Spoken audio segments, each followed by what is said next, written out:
The phone rang just as I was putting the finishing touches on dinner. I had been looking forward to this evening all week, a quiet celebration for our 3rd wedding anniversary. I wiped my hands on a dish towel and answered, a smile already on my face, ready to say, "Honey, you should come home soon. I've made all of your favorites." But I never got the chance to speak. Clara's voice, calm and measured, cut through my cheerful anticipation before it could even form into words. "Julian came back today," she said, her tone smooth and even. "He wants me to pick him up from the airport." I went completely still, the name hanging in the air like a sudden frost. Julian.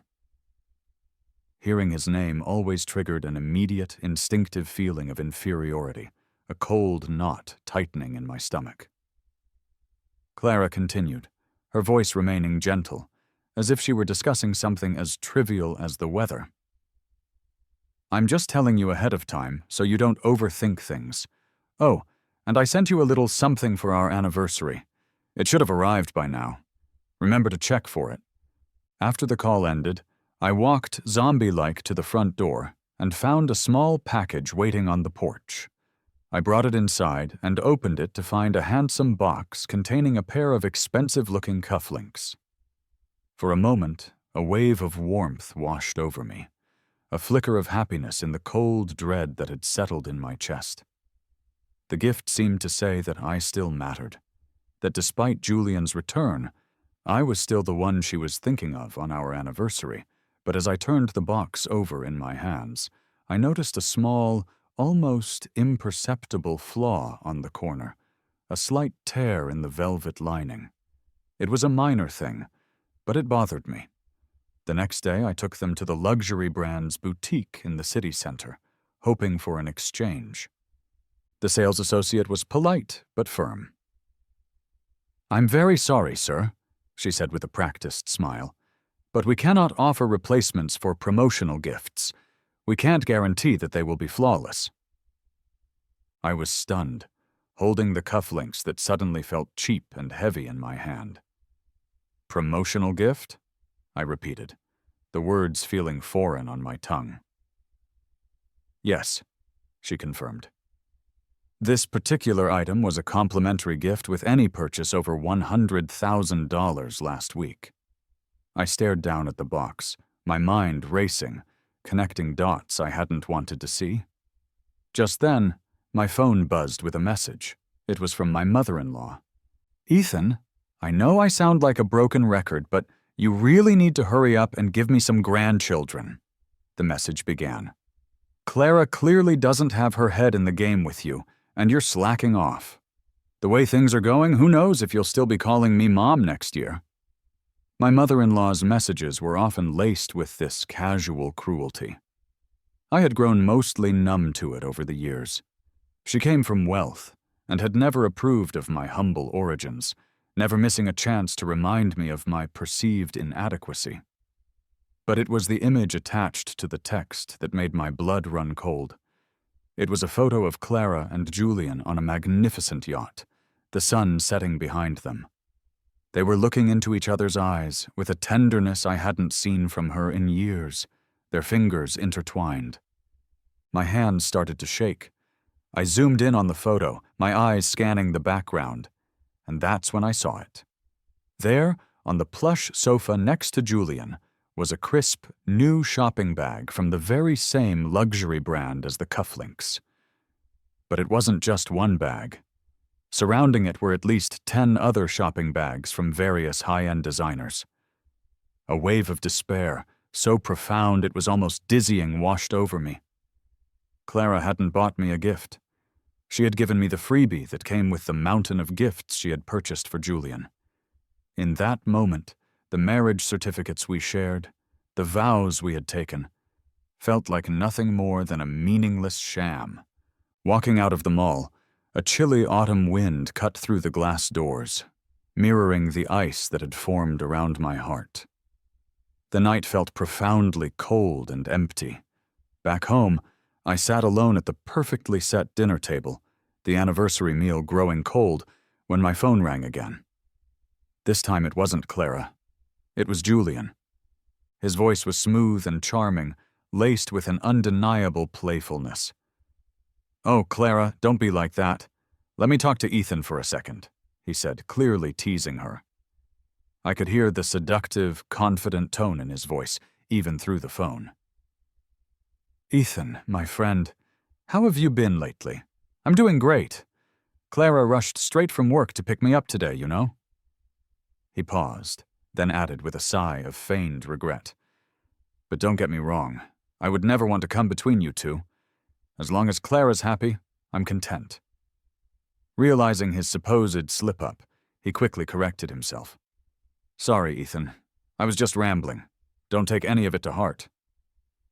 I let out a silent, humorless laugh. "She isn't happy," I thought. "She misses you constantly." But all I said out loud, forcing a grin into my voice, was, "No worries. We're great. I hope you have a good trip back." Just then, Clara snatched the phone, her voice suddenly serious and sharp. "Ethan, don't make things difficult for Julian. He's just a simple guy with no ill intentions." I was speechless. "I'm not," I started to say, but she cut me off, her voice filled with a weary condescension, as if she had it all figured out. "I see through your little schemes, but Julian is like family to me. Don't involve him in our issues. We're married now. He's no threat to you." I didn't know whether to feel rage or a profound sense of defeat. There's a saying that whoever loves first is always the captive, the one who loses. Everyone had always told me that marrying Clara was the biggest stroke of luck in my life, that I had married up. I knew, and was often reminded, that I could never compare to Julian. He was the charming young heir of a corporate giant, the one who had supported Clara and her family when her own business was on the brink of collapse. Had Julian not minded Clara's relatively modest background back then, they would have undoubtedly ended up together. But fate, it seemed, had a twisted sense of humor. Shortly after they parted ways, Clara's business began to skyrocket. Unaware of this complex history, I met and fell for the graceful, ambitious woman she had become. For 3 years, I pursued her with everything I had, a relentless, wholehearted devotion. Eventually, she agreed to marry me. After the wedding, at her suggestion, I left my job to become a stay-at-home husband. "We're a couple, Ethan," she had said, taking my salary card from my wallet. "We shouldn't have secrets. I'll give you a supplementary card. Use the money as you wish. It's our joint asset now." Holding that card, I had felt a profound sense of sweetness, not because of the limitless credit, but because of the security and trust I thought it represented. Soon, however, I began to see the limitations. The card couldn't be used to withdraw cash. I couldn't even use it to send a few $100s to my grandfather for his living expenses. Each time I had to ask Clara directly for money, she always had a perfectly reasonable-sounding excuse to put me off or give me less than I needed. Once, I gently brought up the idea of taking my salary card back, just to manage my own small finances. She had become instantly angry. "Ethan, don't you trust me? There isn't much in your account anyway. Do you really think I care about that little bit of money? If you want it, just take it." Seeing her so upset, I immediately dropped the subject, ashamed for even suggesting it. Outwardly, my life as a full-time husband seemed idyllic. But inside, I was a wreck, completely dependent and powerless. My mother-in-law constantly pestered me about grandchildren, and I had nothing to say. I couldn't very well tell her that, aside from our wedding night 3 years ago, our marriage had been entirely platonic. Clara finally returned home several days later. I greeted her with a smile, trying to pretend that everything was normal. But she brushed past me and sat on the sofa, her expression as cold as stone.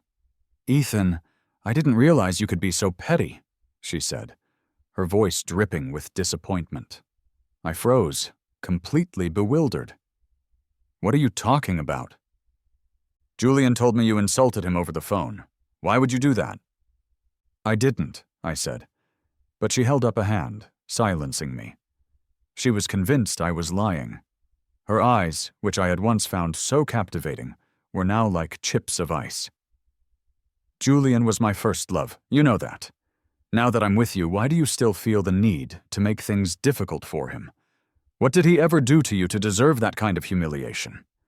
My own anger, which I had been suppressing for days, finally boiled over. My nails dug into my palms as I struggled to keep my voice even. So, what exactly did I do wrong? I asked, the words tight with resentment. On our wedding anniversary, you spent the entire day with him. The gift you sent me was a cheap freebie you got from buying him tens of thousands of dollars worth of luxury goods. You listened to his one-sided story and come storming back here to accuse me. I have so many grievances, Clara, and absolutely nowhere to voice them. So tell me, who is actually insulting whom here? My voice cracked with emotion. I know I'm just a poor guy who's never seen nice things, but you can't just insult my intelligence and my feelings with someone else's leftovers. A sharp pain lanced through my chest, but I managed to force a bitter smile. I looked her up and down, a sudden, reckless impulse taking over. I mean, even your precious Julian didn't want you when you had nothing. Why should I be grateful for a freebie he didn't want either? The words had barely left my mouth when the sharp sting of her hand connecting with my cheek echoed in the silent room. Ethan, watch your mouth, she hissed, her face contorted with fury. Julian and I had no choice but to split up back then, but I am more than enough for you. Don't get greedy. Her smile was cold and mocking, any trace of warmth she once held for me completely gone. I'm telling you now, Julian is back, and I will be spending most of my time with him. So you had better stay at home and behave. If I find out you're causing any more trouble for him, don't expect me to care about this marriage for 1 second longer. She reached into my wallet, which I had left on the coffee table, and pulled out the supplementary credit card. I'll be holding on to this for now, she said coldly. Once you've come to your senses and apologized to Julian, and I'm satisfied that you mean it, you might get it back. That card was my only lifeline. Without it, I was completely adrift, unable to buy groceries, let alone live. I lunged for it, a desperate attempt to reclaim my last shred of independence. Didn't you say this was our joint property? I pleaded. Clara easily pushed me to the floor, her face a mask of contempt. Julian was right, she sneered, looking down at me. All you care about is my money. There's no way I'm giving you the chance to sneak it away behind my back. Her glare was merciless. The prenuptial agreement was very clear, Ethan. My family's money has nothing to do with you. You should spend the next few days at home reflecting on your behavior. The front door slammed shut, leaving me alone in a heap of emotional and financial chaos. I lay on the cold floor for a long time, waves of pain, both physical and emotional, washing over me, each one cutting deeper than the last. Only now did I remember the thick stack of papers she had me sign a week before our wedding. The joy of finally marrying the woman I loved had made me careless. I had signed without a second thought, not bothering to read the contents. What a fool I had been.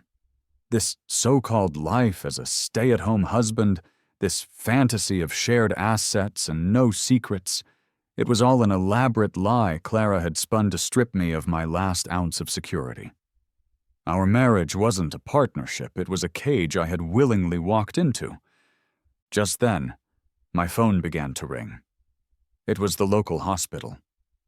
My grandfather was critically ill. By the time I rushed to his bedside, he was lying still, his breaths shallow and labored. The rhythmic, piercing beeps of the heart monitor felt like a stake being driven through my own heart with each pulse. He's been in poor health for a while, the doctor explained grimly. It's due to years of poor nutrition and overwork. My grandfather had raised me. I could still vividly remember him carrying me in his arms as a small child, a large bag filled with recyclables slung over his other shoulder. I clutched his frail, worn hand, pressing my phone to my ear, my voice breaking with sobs and desperate pleas. Clara, I'm begging you. We've been married for 3 years. I won't ask for anything else, ever again. Just give me my paycheck card back. Grandpa won't last much longer. The other end of the line was a confusing tangle of intimate-sounding noises and music. Clara's voice, when she finally answered, was detached and cold. You must be joking, she said with a scornful laugh. Today it's your grandpa. Who will it be next time? Ethan, the agreement is clear. My money has nothing to do with you. The doctor approached me again, his face grave. His condition is critical. Without immediate surgery, he won't last the week. Panicked, I scraped together every last penny I had hidden away, a total of $5,000. But the surgery required another $5,000. Outside the hospital, a cold rain began to pour down. Huddled under a small awning, I called her one last time, swallowing my pride. Clara, I don't want anything else. I won't fight you over Julian. I'll apologize. I'll say whatever you want me to say. I shouldn't have argued with you. It's all my fault. Please, I'm begging you. I just need $5,000 more. Her voice was as cold and sharp as ice. Ethan, are you really that desperate for money? Don't you realize what you've been living off of all this time? Before I could respond, a nurse rushed out of the hospital doors and grabbed my arm. Ethan, I'm so sorry, she said, her voice full of pity. Your grandfather, he missed the window for resuscitation. My phone slipped from my numb fingers, the screen cracking as it hit the wet pavement. But the shattered screen didn't stop the flood of notifications that suddenly lit it up. A first-class flight ticket purchase for 2, a $100,000 jewelry expense, a $1 million charge at a luxury resort, a $3 million charge at a designer boutique. It turned out that while I was supposed to be at home, reflecting, she was on a whirlwind world tour with her lover. Her money could be spent on anyone and anything, but not on the $5,000 that would have saved my grandfather's life. The phone rang again, her name flashing on the broken screen. Hello? I answered, my voice hollow. Ethan, I can't believe you'd stoop so low. Clara's voice dripped with contempt. Hiring people to act for you, making up stories about your grandfather, you're truly pathetic. I rushed back into the emergency room and saw the still form on the bed, covered by a stark white sheet. A piece of my heart simply died. The phone rang again. Unfeeling, I answered it. Who gave you the guts to hang up on me? She seethed. Keep this up, and I swear I will divorce you. She had finally said it. Divorcing me had clearly been on her mind for some time. Today was just the trigger she needed to finally be rid of me. Fine, I said calmly. I agree. What did you say? My placid agreement clearly took her by surprise, her voice laced with disbelief. I said, I agree to the divorce, I repeated, my voice devoid of any emotion. For the first time in years, I spoke to Clara without a trace of love or hope, harboring no illusions about our shattered marriage. Harry, what kind of trick are you playing now? She didn't believe me. After a pause, a flicker of what she thought was realization entered her tone. You're trying to gain sympathy, aren't you? Trying to make me feel guilty so you can get a bigger settlement. I'm telling you, even if we divorce, you won't see a single cent from me. The line went dead. I let out a bitter, empty laugh.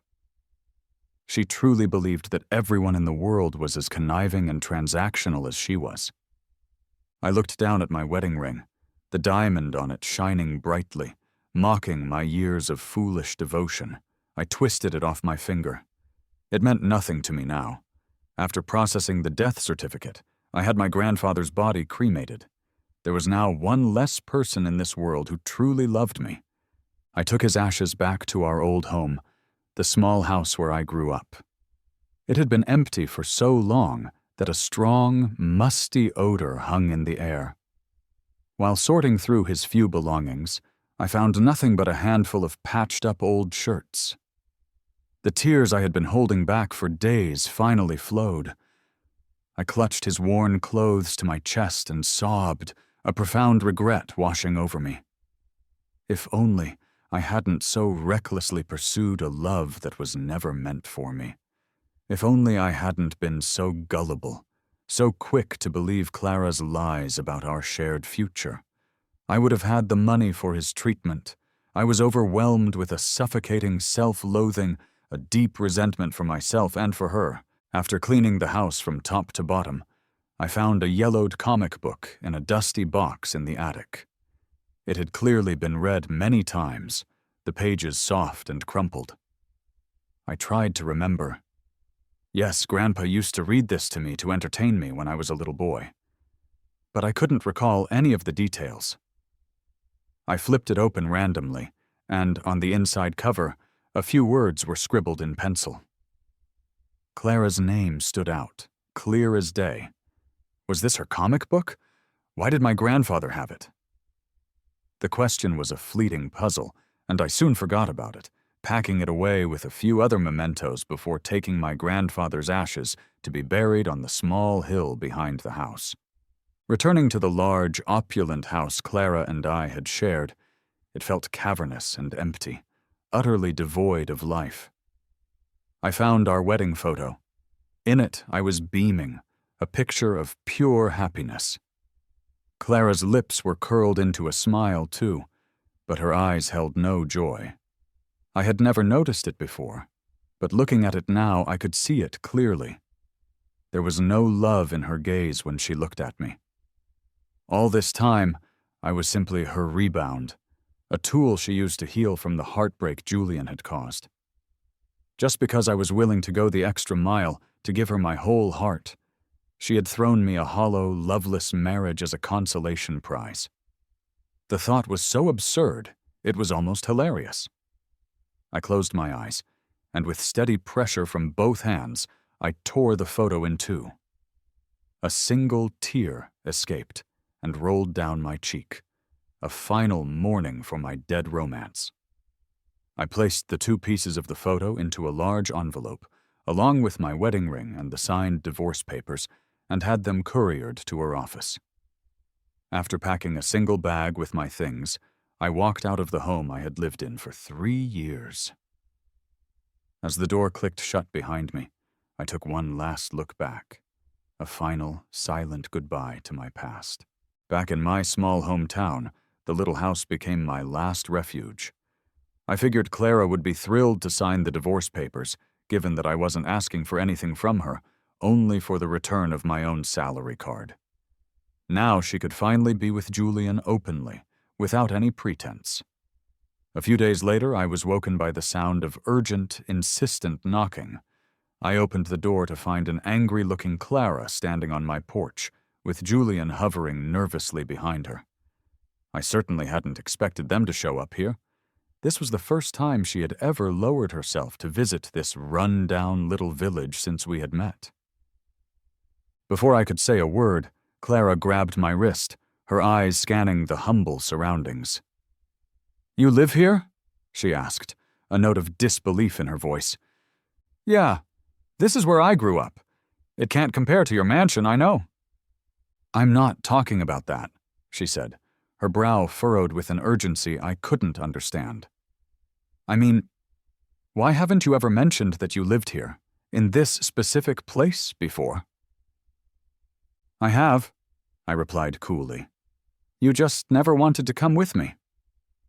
Back then, I had been eager to show Clara where I'd grown up, to share my childhood memories with her, but she must have despised the idea because she always found an excuse not to come. Eventually, I just stopped asking. Feeling a bit awkward under her intense gaze, I watched as she looked around again. "Is there a river to the south of here?" she asked, her voice softer now. "And a row of apple trees?" Before I could answer, Julian interrupted her nostalgic trip down a memory lane I didn't understand. He stepped forward and placed a hand on her arm. Clara, let's just handle what we came for. There are too many bugs here. I think I'm starting to feel allergic. I rolled my eyes. Julian, why don't you go wait in the car if you're so scared of bugs? This place is run down. It's full of them. There might even be wild wolves and stray dogs, too. We wouldn't want you to get freaked out. Since they both seemed to think I was deliberately being difficult, I decided I might as well lean into it. The disdain I felt for him was written all over my face. Sure enough, my words made Julian turn pale, and he practically hid behind Clara. She patted his arm reassuringly. He's just messing with you. There aren't any wolves here. Then she turned to scold me. Why would you try to scare Julian like that? He's really not that brave. There's no need to hassle him. I sneered. Clara, what role exactly are you playing right now? We aren't even divorced yet, and here you are, flaunting your affair in my home and criticizing me for it. Isn't that a bit of a joke? She latched onto what she perceived as a slip in my words. So, you don't want a divorce anymore? Of course I do, I shot back. With the way you and Julian are inseparable, let's just get this over with. Sign the papers and we can go to the courthouse tomorrow. Seeing my unwavering determination, Clara's tone surprisingly softened. Ethan, you misunderstand. Julian helped me once, a long time ago. I'm just repaying the favor. Clara! Julian suddenly screamed, cutting her off. We both turned to where he was pointing, his finger shaking. Why is there a grave right there? That's so creepy! He panicked. Clara calmly rubbed his back. We're in the countryside, Julian. It's normal for graves to be nearby. But I'm scared! Who would bury a dead person so close to a house? It's bad luck! He complained, his voice whiny. A hot anger rose within me. Watch your mouth, I snarled. What's so unlucky here? The only unlucky thing is you shoving yourself into our marriage. You might be alive, but you're far more unlucky than the dead. Julian hadn't expected such a direct attack. He stared at me, his eyes glistening with false, wounded innocence as he turned to Clara for support. Her own eyes burned with indignation. Ethan! How could you say something like that to Julian? It's not surprising he thinks your family has no manners, burying people on a whim. You really can't shake off that pauper's mentality, can you? I couldn't hold it back any longer. Rage, pure and unrestrained, swirled within me. My hand swung through the air, and the resounding crack of it connecting with Clara's face silenced everything. Shut up, Clara, I choked out, my voice thick with grief and fury. That grave, it belongs to my grandfather. Julian, who had been about to retaliate on Clara's behalf, froze when he realized who was buried there. Your grandpa? He's really gone? Clara whispered, her hand on her stinging cheek. Tears I didn't know I had left began to run down my face. Yes, he's dead. He died because there was no money for his treatment. Are you happy now? The man you see as bad luck was my only family. I pointed a trembling finger at Julian. Clara, I may come from poverty, but didn't you rise from it too? Did you forget that so quickly? When you hit rock bottom, he didn't want you. Now that you have money, he's come crawling back and you think it's true love? That's pathetic. My words seemed to strike a nerve. Clara's face tensed with a mixture of anger and frustration. She angrily fumbled in her purse, pulled out the divorce papers, and scribbled her name across the signature line. Divorce it is! You win, you bitter, spiteful person! I'm sorry I ever married you, she spat, as Julian, standing behind her, smirked victoriously, mocking me with his eyes. But it didn't matter. All I wanted was the divorce. With the papers finalized, I surprisingly didn't feel the sadness I had expected. Instead, a sense of profound freedom washed over me. Clara returned my salary card and even gave me the updated password. I hope you two have a miserable life together, I called after them as they left. I immediately went to the bank in the next town to reset the password.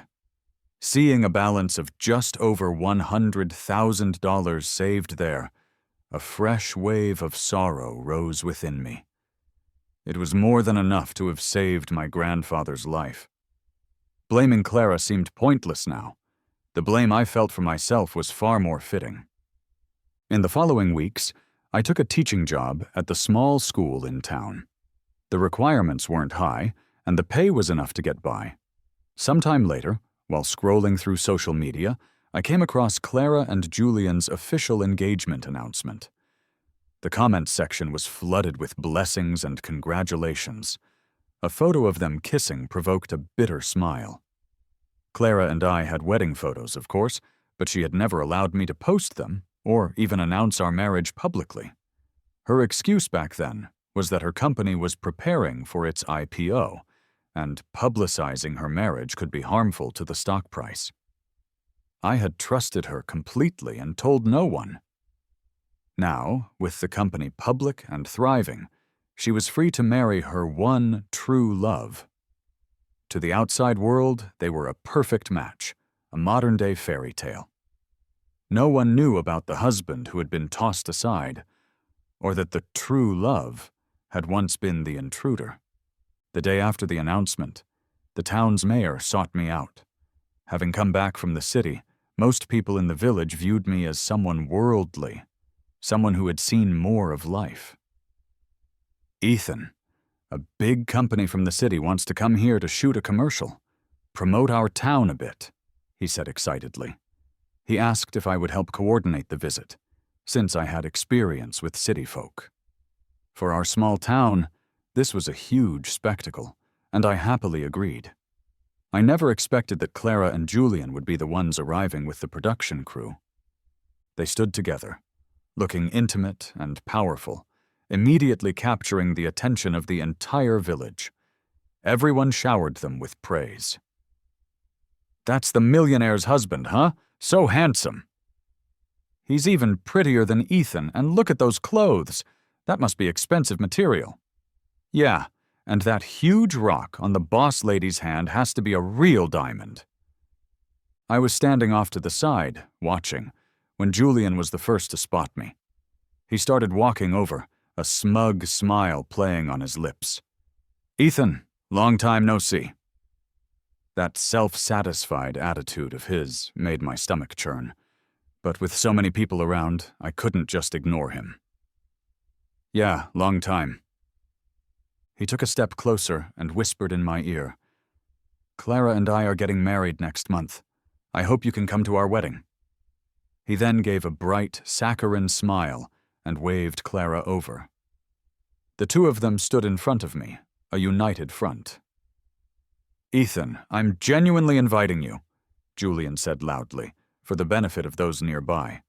"We would really love to have your blessing." Clara looked at me with a complicated expression, but she seemed unable or unwilling to refuse Julian's request. "I'll send you an invitation," she said quietly. "I don't need it," I replied flatly. I seriously wanted to crack open Julian's head to see what kind of twisted wiring was inside. "Clara, are you crazy? Inviting your ex-husband to your wedding with your lover?"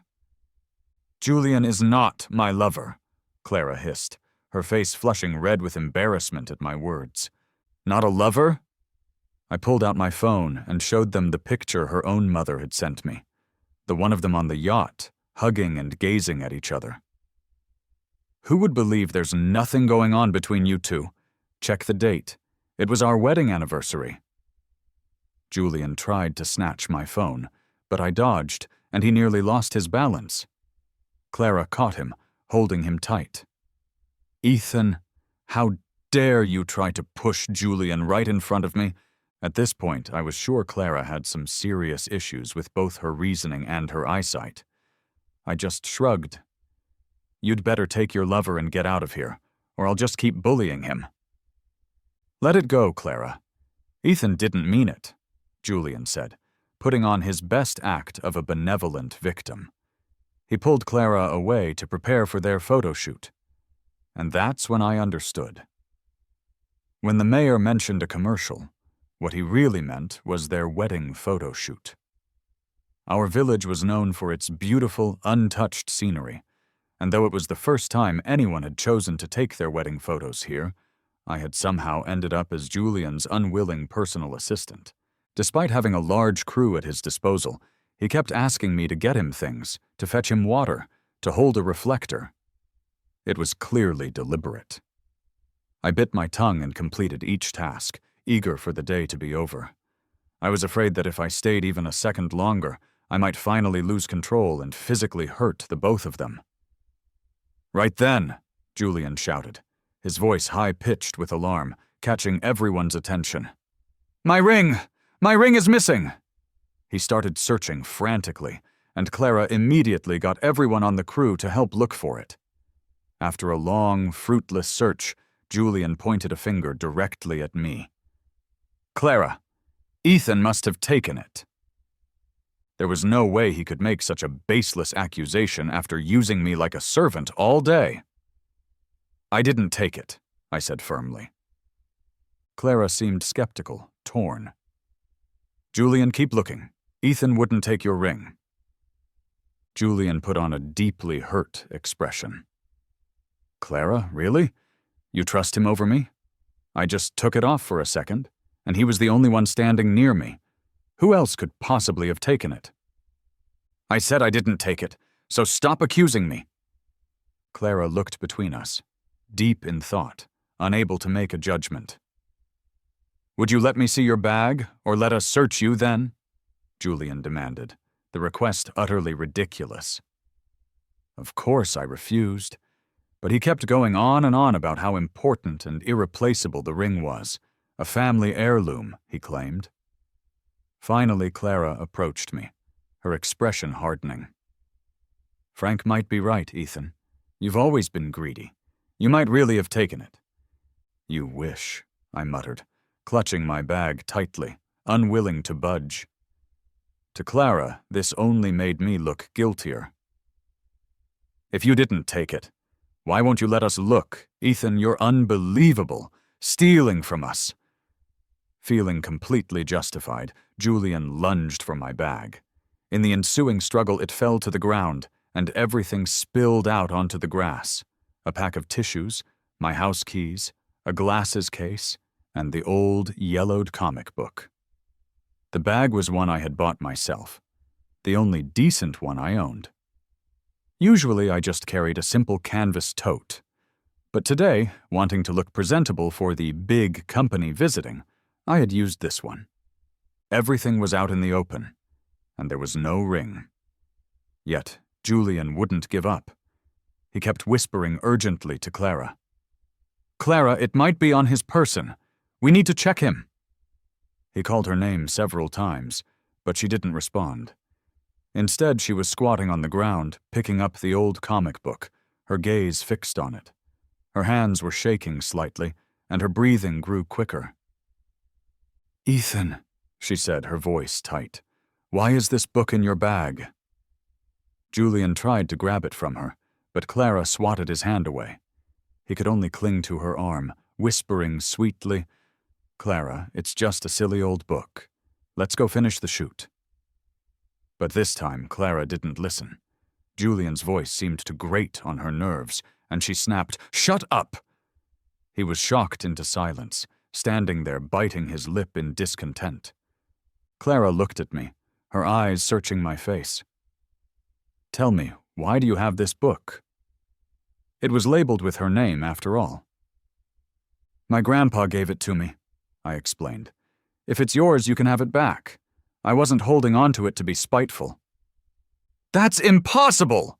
she suddenly shouted, her voice so loud it startled me. Before I could react, she grabbed my shoulders with both hands, her grip surprisingly strong. "Where is your grandpa? I want to see him!" Her words hit me like a physical blow, reopening a wound that was still raw. I slapped her hands away. "Are you crazy? I told you my grandpa is dead. He died because you wouldn't give me the money for his treatment." Clara stumbled back a few steps, her eyes already welling up with tears. "Is there a portrait? There has to be a picture on the headstone, right? Take me to see it." I had never seen her like this, so frantic and desperate. Almost without thinking, I led her to my grandfather's grave on the hill. Clara leaned in close to the soiled, weathered photo on the headstone, staring at it intensely. She closed her eyes, as if trying to dredge up a distant memory. When she opened them again, they were red and raw from unshed tears. "Ethan, isn't there a river to the south of here?" "Yeah," I said, confused. "But a kid drowned there a long time ago. It's not clean anymore, so they filled it in." Hearing this, Clara crumpled to the ground in front of the grave. She grabbed her hair with her hands and cried out in a pained, strangled voice, "No, it can't be. It's impossible." She suddenly stood up and whirled on Julian, shaking him hard by the shoulders. "Didn't you tell me that you saved me? Huh? Then why is this comic book here with Ethan?" Julian seemed completely clueless, unable to say anything that made sense. "Clara, I did save you, remember? I was always by your side, pushing you to be better. Didn't you always say I was your savior?" Clara froze. She looked at me, then at the headstone, and then back at Julian. She shook her head slowly, mumbling that it was all a mistake. Suddenly, she crouched down again, hugged her head, and began to cry loudly, as if releasing years of pent-up emotion. "Ethan," she sobbed, looking up at me, her eyes filled with an agonizing pain. "I got the wrong person." As she spoke, I remembered something that had happened many years ago, though the details were a bit blurry. 10 years ago, while my grandpa and I were out scavenging for recyclables in a neighboring town, we saw a little girl struggling in the water and a woman lying unconscious on the riverbank. My grandpa, without a second's hesitation, jumped in and pulled them both out, performing first aid until they were breathing again. The woman came to quickly. I was about to head home to grab them some food and dry clothes, but they left in a hurry, seeming dazed and disoriented. They must have carelessly dropped the backpack they were carrying, and the comic book must have fallen out. What I never could have expected was that the little girl and woman my grandfather saved that day were Clara and her mother. After her father had died, spending all their money on his health care, her mother was left with nothing. Feeling hopeless, she had attempted to end both their lives by jumping into the river in this remote village, thinking no one would ever know or find them. But my grandfather just happened to be there. Funny how life works. Julian, who apparently also had pigtails as a young boy, appeared in Clara's life sometime later, and she, in her trauma, naturally assumed he was her savior. I let out a long sigh, followed by a wave of deep, profound bitterness. "I'm sorry, Ethan." Clara kept apologizing, her face a mask of regret. "I'm so sorry for you and for your grandpa." "It's too late, Clara," I said, my voice flat. "Grandpa's gone. Back then I begged you for the money to save him, but you didn't believe me." "No!" She pounded her head with her fists. "I thought you were lying. I didn't know it was your grandpa, that it was him who saved me." "How would you have known?" I countered, the bitterness sharp on my tongue. "You never came home with me. You never even met my grandpa. Clara, you looked down on me. You never loved me." "No, Ethan, don't say that. I mistook someone else." She pointed a shaking, accusatory finger at Julian. "It was him! He was the one who lied to me all these years." Julian stomped his foot like a petulant child. "That's just what you thought. I never lied outright, you just assumed. You believed whatever you wanted to believe back then, and now you're blaming me? Clara, you're the one who's insecure. Did you actually love me? Or were you just using your money and your position to conquer the idea of me?" Watching them bicker, I couldn't help but laugh. This was the man Clara had kept enshrined in her heart for a decade. This was the kind, understanding, heroic figure she had always talked about. The days after they left were peaceful. But the whole ordeal made me realize something important. Being poor is one thing. But having children grow up feeling sensitive and inferior because of it is another. In this remote, undeveloped town, education was what the children needed most. We had to make sure that kids from less wealthy families received a decent education so they could accept their backgrounds without shame and learn enough to change their own futures. And so I dedicated myself to that cause, traveling around, pushing the local government and the Education Bureau to prioritize funding for rural children. With the first round of donations, the kids at my school got new desks, a proper playground, and the same new textbooks as the kids in the city. Once word got out, successful people who had grown up in similar situations and other good-hearted people started donating as well. The foundation for a brand new school building was already laid. When it was finished, I would be its principal. I would guide these kids to a brighter future. One night, a news story went viral online. It was about a high-profile murder case. After their trip to the village, Julian had secretly started shifting a massive amount of assets out of Clara's name, nearly bankrupting her company. Clara, already wanting to break up with him after the revelation about her rescue, confronted him. They had a huge, violent fight. It ended with Julian dead and Clara as the prime suspect. Late that night, there was a knock on my door. It was Clara. "Ethan, I killed someone," she said, her voice strangely excited, not scared at all. "I killed Julian. From now on, you are the only husband I will ever have. I promise to love only you." Her eyes were wild. "The police must be after me now. Let's run away together. I know you still love me." To keep her calm, I pretended to agree. I told her to wait while I went to pack my things. As soon as I was in the other room, I called the police. When they broke down the door a short while later, Clara was still a bit shocked. "Ethan, why did you call the cops?" she asked, her voice full of confusion and betrayal. "I love you. We could wander the world together. Even though I'm broke now, isn't my love for you enough? Don't you love me?" I looked her in the eyes and nodded slowly. "No," I said. "I don't love you anymore." What did you just say?" "I don't love you anymore, Clara. You have to face the consequences of what you've done. You used to be more than enough for me, but now, you're not." As the police led her away, she kept shouting that she loved me, her voice echoing in the quiet night. But I didn't need it anymore.